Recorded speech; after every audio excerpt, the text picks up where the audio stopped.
नमस्कार, मैं हूं अपराजिता सिंह। प्यो पटना में आपका स्वागत है। आज है 26 जून, दिन गुरुवार। आइए खबरों की ओर बढ़ने से पहले डालते एक नजर आज की सुर्खियों पर। पटना जू के पेड़ खुद देंगे अपनी जानकारी, 200 पेड़ों पर लगा QR कोड। जेपी गंगा पथ का 36.65 किलोमीटर तक विस्तार, टोल वसूली को मंजूरी। पटना में खुलेगा देश का पहला टॉयलेट कॉलेज। पटना मेट्रो से जुड़ेगी वाटर मेट्रो, लोगों को मिलेगी जाम से राहत। बिहार में गरीब बेटियों की शादी अब होगी आसान। चलिए अब बढ़ते हैं किस बड़ी खबरों की ओर विस्तार से। पटना जू के पेड़ खुद देंगे अपनी जानकारी, 200 पेड़ों पर लगा QR कोड। पटना जू में अब 200 पेड़ों पर डिजिटल बोर्ड लगाए गए हैं जिनमें QR कोड लगे। इन्हें स्कैन करते ही पेड़ों के वैज्ञानिक नाम, औषधीय गुण, पर्यावरणीय फायदे और रोचक जानकारी आसानी से मिलेगी। यह पहल जू प्रशासन ने करीब 2 लाख रुपए खर्च कर की है। पटना जू में 65,000 से अधिक पेड़ पौधे हैं जिनमें 124 प्रजातियों के 613 पेड़ केवल रास्तों के किनारे हैं। इस सुविधा से पर्यटक और शोधकर्ता दोनों को पेड़ों की पहचान की मदद मिलेगी और शिक्षा का बेहतर अवसर मिलेगा। जेपी गंगा पथ का 36.65 किलोमीटर तक विस्तार, टोल वसूली को मंजूरी। बिहार सरकार ने दीघा से बिहटा तक जेपी गंगा पथ को 36.65 किलोमीटर तक 4 लेन सड़क के रूप में विस्तार देने को मंजूरी दी है। यह पहली परियोजना है जो हाइब्रिड एन्युटी मॉडल HAM पर लागू होगी, जिसमें 40% लागत राज्य सरकार और 60% एजेंसी वाहन करेगी। टोल टैक्स वसूला जाएगा। अन्य फसलों में पूर्णिया में अंतर्राज्यीय बस अड्डा, सैदपुर नाला, जीर्णोद्धार आश्रम स्थल निर्माण, छात्रावासों का निर्माण, जलापूर्ति योजना, मतदाता पर्यवेक्षण के लिए मानदेय और मंदिर मेला समिति में सम्मेलन शामिल है। पटना में खुलेगा देश का पहला टॉयलेट कॉलेज। पटना के मीठापुर में जल्द देश का पहला टॉयलेट कॉलेज शुरू होगा, जहां स्वच्छता पर वैज्ञानिक और व्यवहारिक प्रशिक्षण दिया जाएगा। नगर विकास मंत्री जीवेश कुमार ने बताया कि यह पहल सिंगापुर के मॉडल से प्रेरित है। कॉलेज में थ्योरी और प्रैक्टिकल कोर्स होंगे, जिससे स्वच्छता वॉलंटियर्स को प्रशिक्षित किया जाएगा ताकि वे समाज में जागरूकता फैलाएं। सफल होने पर इसे अन्य शहरों में भी लागू किया जाएगा। साथ ही गंगा पथ पर पार्किंग व पार्क से शुल्क वसूलने और मौर्या लोक में डीलक्स टॉयलेट बनाने की भी योजना है। पटना मेट्रो से जुड़ेगी वाटर मेट्रो, लोगों को मिलेगी जाम से राहत। पटना में गंगा नदी पर प्रस्तावित वाटर मेट्रो परियोजना से ट्रैफिक और प्रदूषण की समस्या में बड़ी राहत मिलने की उम्मीद है। केंद्रीय मंत्री सर्बानंद सोनोवाल ने घोषणा की है कि पटना देश का दूसरा शहर होगा जहां कोची के बाद वाटर मेट्रो शुरू होगी। यह परियोजना पटना मेट्रो से जुड़ेगी, जिससे NIT घाट पर उतरकर यात्री सीधे मेट्रो पकड़ सकेंगे। वाटर मेट्रो से 1 लाख से अधिक लोगों को लाभ मिलेगा और यह ट्रैफिक को कम करने के साथ साथ इको फ्रेंडली बोट्स के जरिए प्रदूषण को भी घटाएगी। इलेक्ट्रिक बोट्स कम कार्बन उत्सर्जन करेगी और यह परियोजना अधिक एनर्जी एफिशिएंट होगी। किराया 20 से 40 रुपए होगा। दिसंबर 2026 तक संचालन शुरू होने की संभावना है। यह प्रोजेक्ट पटना के लिए न सिर्फ एक ट्रांसपोर्ट समाधान बल्कि एक पर्यावरणीय सुधार की दिशा में भी बड़ा कदम होगा। बिहार में गरीब बेटियों की शादी अब होगी आसान। बिहार सरकार ने मुख्यमंत्री कन्या विवाह मंडप योजना को मंजूरी दी है, जिसके तहत लगभग 8,000 पंचायतों में गरीब परिवारों की बेटियों की शादी के लिए भव्य विवाह भवन बनाए जाएंगे। इस योजना के लिए 40 अरब 26 करोड़ रुपए की राशि स्वीकृत की गई है।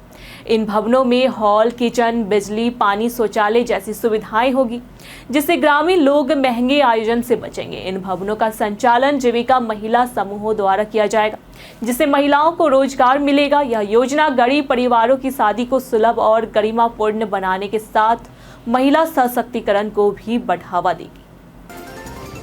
IIT की निगरानी में होगा ड्रोन और सेंसर से हर ब्रिज का जांच। बिहार देश का पहला राज्य बनेगा जहां 85 बड़े पुलों का डिजिटल ऑडिट किया जाएगा। IIT पटना और IIT दिल्ली की निगरानी में ड्रोन, सेंसर, डिजिटल इमेजिंग और लोड टेस्ट से पुलों की संरचनात्मक जांच होगी। यह ऑडिट पुलों की सुरक्षा और मेंटेनेंस के लिए हेल्थ कार्ड तैयार करेगा। 17 करोड़ रुपए की स्वीकृति के साथ मरम्मत थर्ड पार्टी एजेंसियों से कराई जाएगी। 600 इंजीनियरों को विशेष प्रशिक्षण भी दिया जाएगा। आरा से छपरा जैसे मेगा पुलों पर रियल टाइम मॉनिटरिंग भी लागू होगी। यह पहल बिहार के इंफ्रास्ट्रक्चर के लिए मील का पत्थर है। पटना समेत बिहार में नई AC बस खरीदने पर मिलेगी 20 लाख की सब्सिडी। बिहार सरकार ने निजी बस ऑपरेटरों को नई एसी बस खरीदने पर प्रति बस 20 लाख रुपए की प्रोत्साहन राशि देने का निर्णय लिया है। कैबिनेट ने 150 बसों के लिए 30 करोड़ रुपए और प्रशासनिक खर्च के लिए 60 लाख रुपए स्वीकृति की है। यह योजना अंतर्राज्यीय परिवहन को बेहतर और आधुनिक बनाने के लिए है। नई बसें दिल्ली, कोलकाता, रांची, लखनऊ जैसे बड़े शहरों में चलाई जाएगी। इससे यात्रियों को आरामदायक सेवा मिलेगी और निजी निवेश व रोजगार के अवसर बढ़ेंगे। बख्तियारपुर का नाम मगध द्वार करने का प्रस्ताव नगर परिषद से पारित। बख्तियारपुर नगर परिषद की सशक्त स्थायी समिति से सर्वसम्मति से नगर का नाम बदलकर मगध द्वार करने का प्रस्ताव पारित है। यह मांग स्थानीय लोगों और कई संगठनों द्वारा वर्षों से उठाई जा रही थी। बख्तियार खिलजी के नाम पर नाम रखे जाने से असंतुष्ट थे। नगर परिषद के इस फैसले से लोगों में खुशी है। बैठक में सभी 27 वार्डों के लिए नाली, गली निर्माण, जल जमाव निवारण, fogging, street light, auto stand समेत अन्य विकास योजनाओं का भी प्रशासनिक मंजूरी दी गई है। राज्य के 14 जिलों में 16 नए केंद्रीय विद्यालय खुलेंगे। बिहार के 14 जिलों में 16 नए केंद्रीय विद्यालय खोलने की योजना बनाई गई है, जिसमें पटना और नालंदा में 2-2 विद्यालय खोले जाएंगे। अन्य जिलों में 1-1 विद्यालय स्थापित होगा। शिक्षा विभाग ने जिलाधिकारियों को 8 से 10 एकड़ भूमि चिन्हित कर प्रस्ताव भेजने को कहा। विद्यालयों में भवन, स्टाफ क्वार्टर, हॉस्टल और खेल मैदान का निर्माण होगा। यह विद्यालय केंद्रीय सरकार द्वारा संचालित होते हैं और केंद्रीय कर्मियों के बच्चों को प्राथमिकता दी जाती है। मुजफ्फरपुर के बेला औद्योगिक क्षेत्र में जिले का तीसरा केंद्रीय विद्यालय खुलेगा। 28 करोड़ की मुफ्त बिजली जला गई बिहार पुलिस। बिहार पुलिस के विभिन्न जिलों में पुलिस कार्यालयों पर बिजली विभाग का कुल 28.06 करोड़ रुपए बकाया है, जो मई 2025 तक का आंकड़ा है। सबसे अधिक बकाया पटना पुलिस पर 4.17 करोड़ रुपए है। इसके बाद सहरसा पर 3.84 करोड़, गया पर 3.43 करोड़, छपरा पर 2.48 करोड़ और औरंगाबाद पर 1.84 करोड़ रुपए बकाया है। बिजली विभाग ने सभी जिलों को भुगतान करने का निर्देश दिया है, क्योंकि राशि उपलब्ध है। भागलपुर, मुंगेर और बांका पर अन्य विभागों सहित भारी बिजली बिल बकाया है, जिसमें मुंगेर का बकाया 50.67 करोड़ रुपए है। बिहार के मंत्री अशोक चौधरी बने असिस्टेंट प्रोफेसर। बिहार के ग्रामीण कार्य मंत्री और जेडीयू नेता अशोक चौधरी अब असिस्टेंट प्रोफेसर बन गए। उन्होंने बिहार राज्य विश्वविद्यालय सेवा आयोग BSU-SC की 2020 की परीक्षा में पॉलिटिकल साइंस विषय से सफलता पाई है। SC कैटेगरी से चयनित अशोक चौधरी का नाम हाल ही में जारी सकारात्मक परिणाम में आया। आयोग ने 52 विषयों में 4,638 पदों पर भर्ती निकाली थी, जिसमें 280 पद पॉलिटिकल साइंस के थे। पूर्व शिक्षा मंत्री रह चुके चौधरी अब मंत्री पद के साथ साथ कॉलेज में प्रोफेसर की भूमिका भी निभाएंगे। सैदपुर से गायघाट तक 3.2 किलोमीटर नाले को ढककर 4 लेन सड़क बनेगी। सैदपुर से गायघाट तक 3.2 किलोमीटर लंबे नाले को पूरी तरह ढककर 4 लेन सड़क बनाई जाएगी। पहले यह प्रोजेक्ट 260 करोड़ का था, लेकिन नए डिजाइन के अनुसार अब इसकी लागत बढ़कर 331.36 करोड़ हो गई। कैबिनेट ने इस योजना को मंजूरी दे दी है। कुछ हिस्से खुले रखे जाएंगे ताकि सफाई के लिए मशीनें अंदर जा सके। नाले की गहराई भी 3.5 से 5 मीटर तक बढ़ेगी। सफाई के लिए रोबोट तकनीक का उपयोग किया जाएगा ताकि मैनुअल सफाई में होने वाले हादसों से बचा जा सके। पटना में पूर्वी क्षेत्र के राज्यों के ऊर्जा मंत्रियों का सम्मेलन। पिछले दिनों पटना में पूर्वी भारत के राज्यों के ऊर्जा मंत्रियों का सम्मेलन हुआ, जिसकी अध्यक्षता केंद्रीय ऊर्जा मंत्री मनोहर लाल खट्टर ने की। उन्होंने घोषणा की कि बिहार में न्यूक्लियर पावर प्लांट स्थापित किया जाएगा, जिसमें केंद्र सरकार पूर्ण सहयोग करेगी। देश में 2035 तक बिजली की मांग 446 गीगावाट तक पहुंचने की संभावना। बिहार ने बिजली स्टोरेज सिस्टम और भूटान से बिजली आपूर्ति समेत कई मांगे रखी। सम्मेलन में ऊर्जा क्षेत्र के दीर्घकालिक विजन पर चर्चा की। दिल्ली से पटना फ्लाइट के यात्रियों को हवा में लगे झटके। बीते दिनों दिल्ली से पटना आ रही एयर इंडिया की फ्लाइट AI 0407 में यात्रियों को हवा में अचानक तेज झटके लगे, जिससे हड़कंप मच गया। एक महिला कॉरिडोर में गिर पड़ी और लगेज बॉक्स के हिस्से टूटकर गिर गए।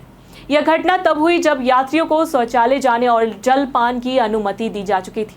क्रू मेंबर्स ने सीटें पकड़कर खुद को संभाला। पायलट ने तुरंत स्थिति नियंत्रण में ली और एयर ट्रैवलेंस के लिए क्षमा मांगी। दोपहर 2:40 बजे रवाना हुई फ्लाइट की सुरक्षित लैंडिंग पटना में 4:10 बजे हुई। पटना से लापता हो गए रिटायर्ड जज, 1 महीने बीते लेकिन कोई सुराग नहीं। पटना से सेवानिवृत्त जिला एवं सत्र न्यायाधीश बिंदेश्वरी प्रसाद यादव 15 मई से लापता है। 80 वर्षीय जज के पुत्र और हाई कोर्ट के अधिवक्ता अनिल कुमार ने 22 मई को एयरपोर्ट थाने में FIR दर्ज कराई और अब पटना हाईकोर्ट में अर्जी देकर SIT गठित कर उनकी खोज की मांग की। पटना में फिर पुलिस वालों को कुचलने की कोशिश। पटना के चितकोड़ा पुल पर बीते दिन वाहन चेकिंग के दौरान एक काली थार जीप के चालक ने ट्रैफिक पुलिस के इशारे पर वाहन नहीं रोका और 2 पुलिसकर्मियों को कुचलने की कोशिश की। महिला और पुरुष ट्रैफिक कर्मी किसी तरह बच निकले। गनीमत रही कि कोई घायल नहीं हुआ। आरोपी वाहन लेकर गर्दनीबाग की ओर फरार हो गया। फिलहाल पुलिस वाहन और चालक की पहचान में जुटी है। गौरतलब है कि 12 जून को भी एक अन्य घटना में 3 पुलिसकर्मियों को कुचला गया था, जिसमें एक महिला पुलिसकर्मी की मृत्यु हो गई थी। स्कूल ड्रेस में नहीं आए तो 12वीं की परीक्षा में नहीं मिली एंट्री। पटना के फुलवारी शरीफ स्थित आदर्श उच्च विद्यालय पलंगा में 12वीं की त्रैमासिक परीक्षा के दौरान छात्राओं ने हंगामा किया। स्कूल यूनिफॉर्म में नहीं आने के कारण उन्हें परीक्षा में बैठने की अनुमति नहीं दी गई, जिससे वे उग्र हो गए। छात्रों का आरोप है कि विद्यालय में बुनियादी सुविधाएं भी नहीं है, फिर भी यूनिफॉर्म को लेकर सख्ती की जा रही। इस मुद्दे पर छात्रों और स्कूल प्रशासन के बीच तीखी बहस हुई। स्थिति बिगड़ने पर मौके पर पुलिस बुलाई गई, जिसके बाद माहौल शांत। बिहटा में 5700 CFT बालू लोडर और ट्रक जब्त। बीते दिन पटना के बिहटा स्थित पकड़ी गांव IIT अमहरा थाना क्षेत्र में अवैध खनन और भंडारण के खिलाफ छापेमारी की गई। पुलिस ने 5700 CFT अवैध बालू जब्त किया, जिसकी कीमत लाखों में बताई जा रही है। मौके से एक ट्रक और लोडर को भी जब्त किया गया, जबकि लोडर चालक तूफान कुमार छपरा निवासी को गिरफ्तार किया गया। बालू माफिया पुलिस को देख फरार हो गए। थानाध्यक्ष शिवशंकर कुमार के अनुसार वरीय अधिकारियों के निर्देश पर कार्रवाई की गई और खनन पदाधिकारी के शिकायत पर मामला दर्ज कर आगे की कार्रवाई जारी है। पटना हाईकोर्ट से पूर्व केंद्रीय मंत्री पशुपति पारस की पत्नी को बड़ी राहत।